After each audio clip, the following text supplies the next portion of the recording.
Alright, people, the Matrix Resurrections is on our tails, and with that, it's time to get back into the Matrix.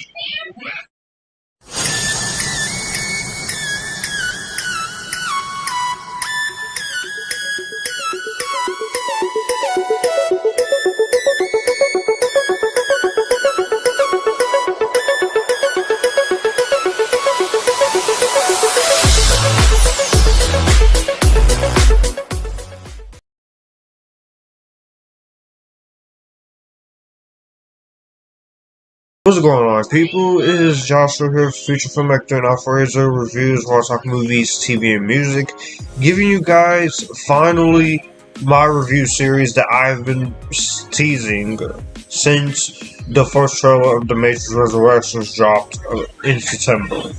This is going to be my reviews of all the Matrix movies, re-reviewed with the Animatrix, and rather than doing this in release order, I'm going to do this in chronological order. So I'm going to start with the anime and then work my way up to the original trilogy. Then we will go into Matrix Resurrections, do ranking, and then we'll be done. So, with that being said, we're going to start this off with the Animatrix. Fly, baby, fly.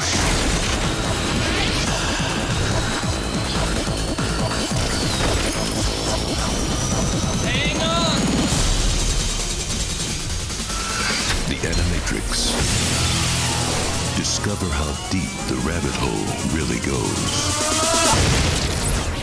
On the DVD and CD album. So the Animatrix came out in 2003. This is an adult animated science fiction anthology series of films produced by the Wachowskis and John Silver. This is a compilation of 9 animated short films that's based around the world of the Matrix series, which was written and produced by the Wachowski brothers at the time, but now they're sisters. Long story there. And this is directed by some of the most world-renowned now most of the world-renowned series of Japanese filmmakers out in the business. So let's get into it. This isn't gonna be that long. We're going to try and make this as short as I can, or a little bit long as I can, so I can make sure I go in depth with this. Because when I reviewed this and the Matrix trilogy back in 2017, I was not very happy with how those reviews turned out. I hated the way they looked. I hated that I felt like I was sleepwalking through them. So with Matrix Resurrections, it is high time that I am able to get the chance to do this right. So I'm gonna do this as right. I'm gonna do this the way I wanted to do it. And so let's go. The Animatrix details the backstory of the Matrix trilogy, including the original war between the humanity and machines, which leads to the creation of the titular Matrix, in addition to providing side stories that expands the universe and ties into the main film series. And since the anthology's release, multiple franchises have taken part in similar projects over the years. You've had Star Wars Visions recently, as an example. So with that, let's get into background of how the Animatrix came to be. Was back when the first movie was coming out, they were doing, Joel Silver and the 2 directors, Andy and Larry, or now Lily and Lana, they were doing a press tour in Japan promoting the first movie back in 1999. While in the country, they visited some of the creators of the anime films that had a big, strong influence and decided to collaborate with them. This was conceived and overseen by the Wachowskis, so they wrote 4 of the segments themselves, but they didn't direct any of them. So, of course, we got this project, and they were directed by some of the most notable figures of Japanese animation.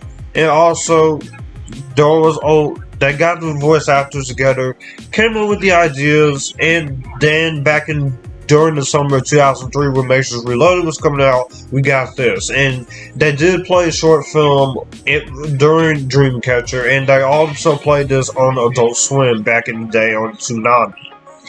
If you guys remember Toonami. I do remember Toonami a little bit. I used to watch a little bit of it on Adult Swim. And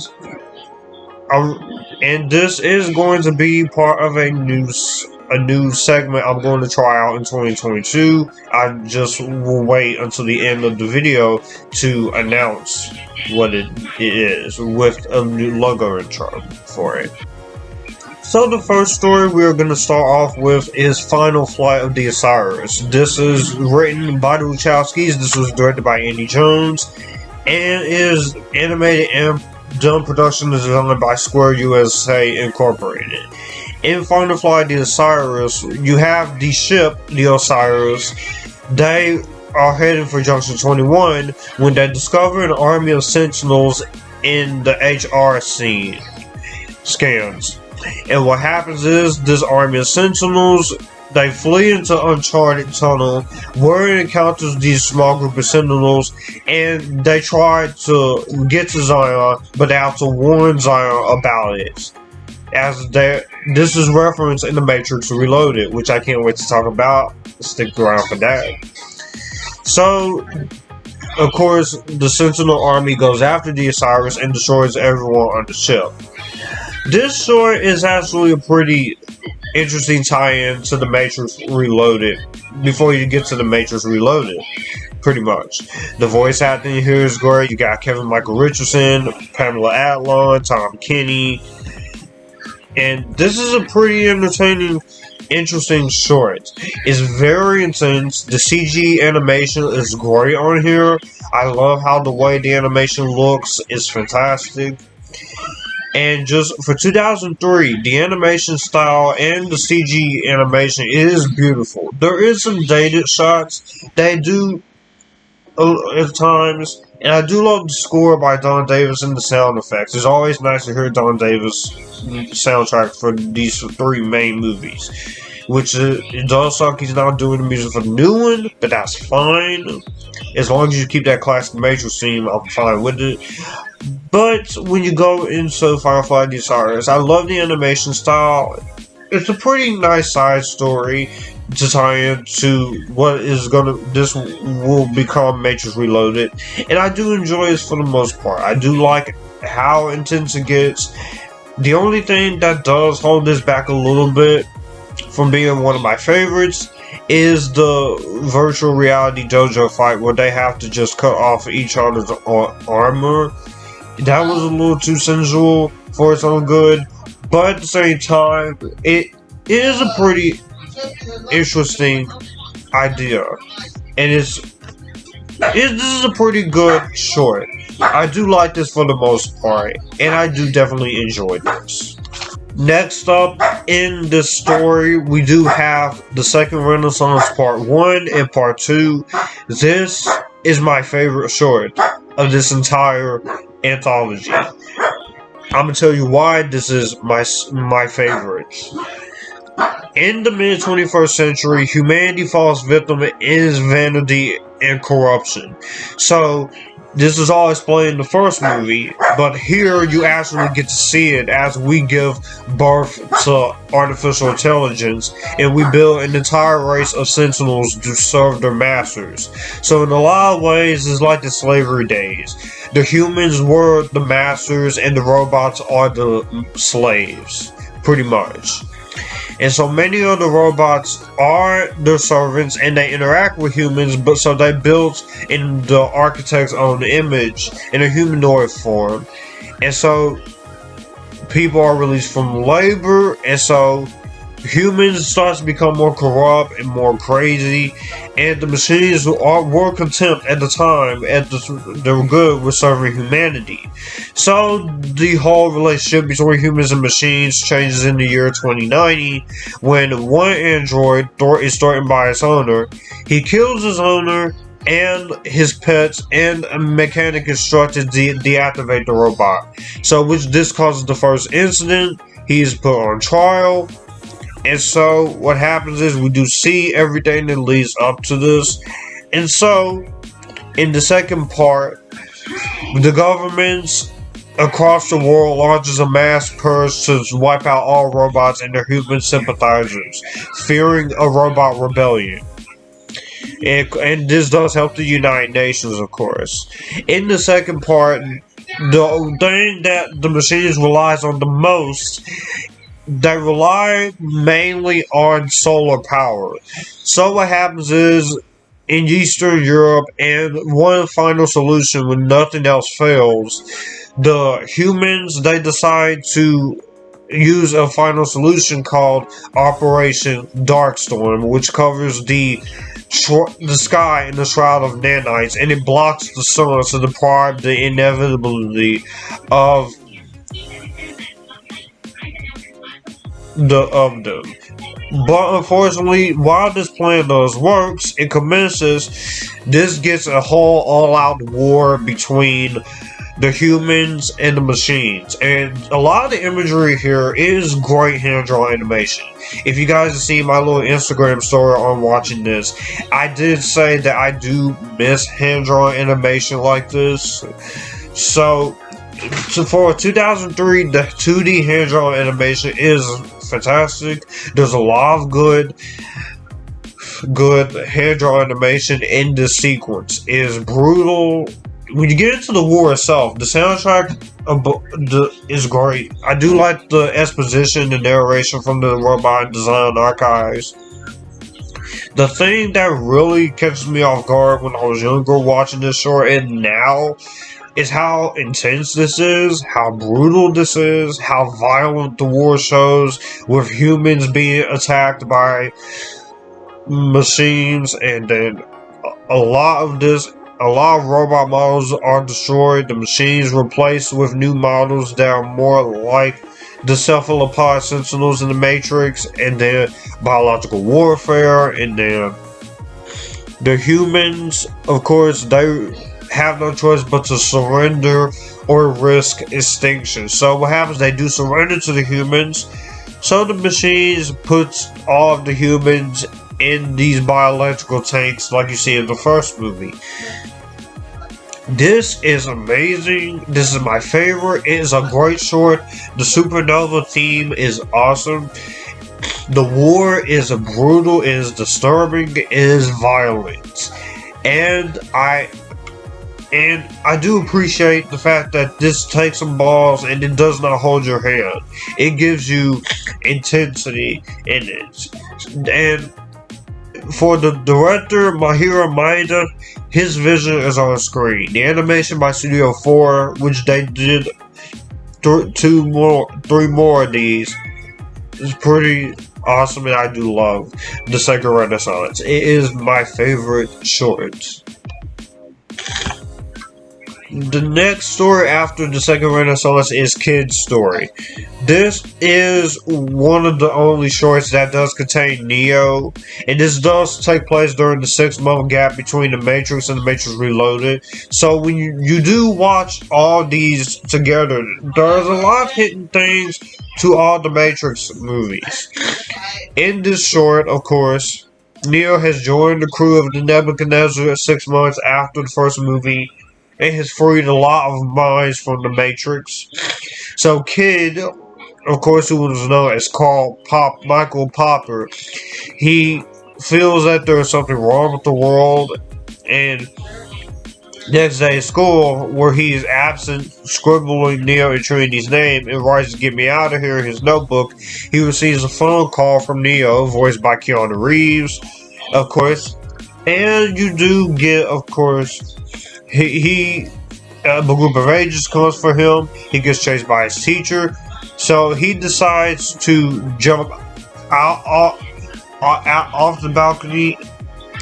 Yes, they went their routes, but he does get free out of the Matrix, and so he does wake up in the real world with Neo and Trinity, and this explains the whole thing with Neo. and the kid, and of course, the kid's last question says you're not alone on his laptop, but Neo constantly says to him in Matrix Reloaded, you saved yourself. This short is pretty interesting. It's a nice way to tie in to see how he got there, and the voice acting from Clayton Watson and Carrie Moss, and of course Keanu Reeves, is very good. I like this one. Definitely a fun short.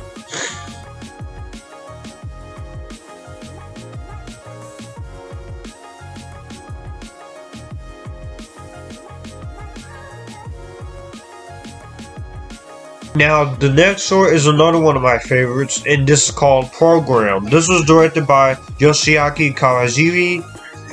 Written by him. This is directed by... I was right. Written and directed by Yoshiaki Kawajiri. In this short, of course, you see the program, Sis, and she is engaged in one of her favorite training simulations. Judging by this, you could tell this one is more heavily stylized. If you guys have seen Ninja Scroll and the work of Kawajiri, you could tell that this is heavily stylized. They engage in a battle program set in feudal Japan. This short is awesome. I love this short. It is fun. She is played as a samurai woman, and then Duo, who is a samurai, is trying to... They find as allies, testing one another's fighting abilities. Duo briefly disarms Sis, and he questions her concentration. And the red pill, and of course... You get to see that he's blocked the signal so the operator doesn't listen. Then, of course, you do have him to return him to the Matrix, and she refuses. This is a pretty intense short. I do love this. It's very visually aesthetic. It is great. Just the ninja stuff and the samurai stuff. I'm a fan of the Asian culture. I'm a fan of the samurai movies. So this does speak to me in a lot of ways, just like the main three movies. I really enjoyed this short. If I have any issue when it comes to the short, I will say this short is a little too short. Because I do love the short. It is fun, it's awesome, and I enjoy it. Definitely love that one. The next one here is one of my least favorites, and this is called World Record. This is directed by Takashi Koike and written by Yoshiaki Kawajiri. I'm sorry if I did butcher Asian names. I hope I got them right. Y'all can do that for me in the comments. But this one, of course, World Record. We follow a short narration from the Zion Archive File, and you get this track athlete star, Dan Davis, who is competing in the Summer Olympic Games, and he has a world record time at 8:99, but his gold medal is revoked to his drug use. So he decides to compete again to break his own record to prove them wrong. Despite support from his father and a young reporter, his trainer tells him that he is unfit to do it, and he's pushing himself too hard. So on the day of the race, he is monitored by 4 agents, and what happens is the muscles in his leg are rupturing, and the 3 agents possess the 3 closest runners try to stop him, and so the energy that he uses, which you do get this hint in Matrix Revolution with the burst of energy that goes to Neo, and it causes him to wake up in his pod and sees the real world through his pod. And what happens is he's thrown back into the Matrix, and he does win the race, but at the cost of what he decides to do, and they erase Dan's memory of the waste. This short is my least favorite one of my least favorites. I don't hate it. It's a very well done short. It's very good looking by Madhouse Studios. It's very cool to see something like this. The problem I do have with this short, however, I will say it does get a little too crazy for its own good, and it is a little bit on the nose when it comes to this story, but I do appreciate once again that it's able to go into some very deep stuff with these movies. So I can enjoy the Matrix. This short, the Animatrix is just not one of my favorites. Next one is called Beyond, which is directed by Koji Morimoto. This is once again produced by Studio C. And this follows a young girl named Yoko looking for her cat Yuki. And while she's asking around the neighborhood, which is somewhere in Mega City that resembles Japan, she meets a group of young boys, and one of them tells Yuki that inside a nearby haunted house near where they play. So the haunted house is basically an amalgamation, which this is a reference to the first movie where it's a glitch in the Matrix. This short is pretty interesting. I gotta say, this is a pretty interesting short. What makes it interesting is that you do get hints of the glitch in the Matrix. That's what I like about this one. It's very out there, it's very crazy, it's very weird for it. And it's a very interesting, integral short that I definitely do like. And it's a very fun short. Now, of course, it's just her going to find her cat. So the animation here is fantastic. You get to see stuff like that you show agents all around the problem. A truck is driving through to deal with the problem. And this is just a very interesting short. And it's an interesting one. I do like this one. It's not bad. It's just one of my least favorites. The animation is stellar. I do like what this one was going for. The main problem is that it doesn't do much in terms of what it's setting out to do when it comes to telling this story about a glitch in the Matrix. But it does do a decent enough job in telling what it's set out to tell. The story in the Animatrix is a detective story. This is very neo-noir inspired. Which I am a fan of film noir. I love neo-noir, so this definitely speaks up my alley. And I do like this. I love this a lot that I thought it was going to. It's very intriguing, very interesting. This is set in a dystopian future, and it follows a private detective voiced by James Arnold Taylor, who did the voice of the Flash and Obi-Wan Kenobi in Lego Flash and Star Wars The Clone Wars. And he dreamed of following the footsteps of his characters, Sam Spade and Philip Marlowe, but he's a down-on-his-luck detective. One day he receives a phone call to search for a hacker who goes by Trinity. She starts looking for Trinity and learns that detectives has failed the same task before. One died, one went missing, one went crazy. But he is able to find Trinity after deducing that he should communicate using phrases from Alice in Wonderland, which is a reference to the first movie. So she proposes a meeting to find a passenger, so she removes a bug from his eye planted by agents as an eye exam. 3 agents attempt to attack Trinity in the shootout. One agent takes over Ash's body, forcing Trinity to shoot him to prevent the agent from appearing.